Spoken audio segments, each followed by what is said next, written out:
ટોપલો લીધો અને પછી પેલી જાદુઈ લાકડી હતી એ જાદુઈ લાકડી ફેરવી અને મંત્ર ભણ્યો. બોલે શું? ઓમ ભગવતે વાસુદેવાય નમઃ, ઓમ ભગવતે વાસુદેવાય નમઃ, સર્વ કાર્યણી સિદ્ધય નમઃ. આમ બોલ્યો એટલે ઘણા બધાનો ટોપલો એ આખો એ ગરણાથી ભરાઈ ગયો. અંદરથી કાઢતા થાક્યા એટલે પેલા બાએ જોયું, ઓહો આ તો કે અમારો જે મોટો દીકરો છે એમના જે ઘેર છે એમના પત્ની અમારા દીકરાની વહુ છે એના બધા આ તો ઘણા બધા બીજા અંદર તો ઘરણા છે. એટલે નાના દીકરો પણ અચંબામાં પામી ગયો કે આ કેવી રીતે બની શકે.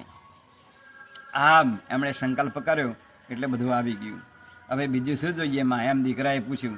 તા કે બેટા આપણી આ ઝૂંપડીની અંદર રહી જાય એટલે એક મોટો બંગલો થઈ જાય એવો સંકલ્પ કર્યો. એટલે ફરીથી ટોપલો લીધો અને પછી મંત્ર ભણ્યો દીકરો. બોલે શું? ઓમ ભગવતે વાસુદેવાય નમઃ, ઓમ ભગવતે વાસુદેવાય નમઃ, સર્વ કાર્યાણી સિદ્ધય નમઃ. આમ બોલ્યો એટલે આખો બંગલો ઊભો થઈ ગયો.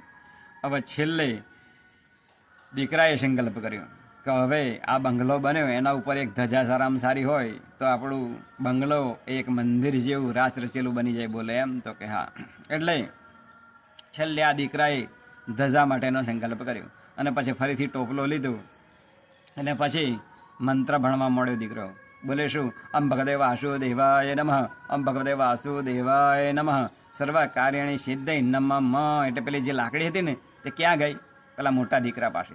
એની જે પાગ હતી ને એ ધજા બનાવવા માટે આમ જ્યારે લાકડી જાદુઈ લાકડી ખેંચી એટલે પછી મોટા દીકરાએ પકડી લીધી લાકડીને અને કહ્યું કે હરામખોર, તું મારું બધું ધન લઈ જાય છે.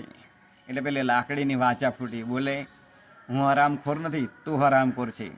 પોતાના નાના ભાઈની તમામ મિલકત તો પચાવી પાડતો હતો એટલે આ બધું જ તારું હું અહીંયાથી તો વેણી લઈ ગયો છું અને ત્યાં રાચ રચેલું બનાવી દીધું છે. બોલે એમ તો કે હા. એટલે આ લાકડી એના હાથની અંદરથી જાદુઈ લાકડી હતી આ તો. એટલે છટકી જાય અને સીધી નાના ભાઈને ત્યાં એ ગઈ ધજા લઈને અને એના બંગલા ઉપર એ ધજા ફરગાવી દીધી.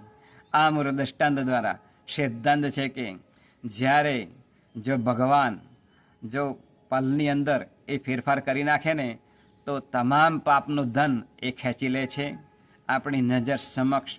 માટે આપણે આપણા જીવનની અંદર ક્યારેય કોઈનું પચાવી પાડવા માટે એ સંકલ્પ કરવો નહીં, વિચાર પણ કરવો નહીં. અને આપણે આપણા જીવનની અંદર ભગવાને જે કંઈ આપ્યું હોય તે પરિશ્રમ કરી મેળવી અને પોતે પોતાના જીવનનો ઉદ્ધાર કરીએ. એ જ આજના શુભ દિને પ્રાર્થના બોલીએ. કૃષ્ણ કનૈયા લાલ કી જય.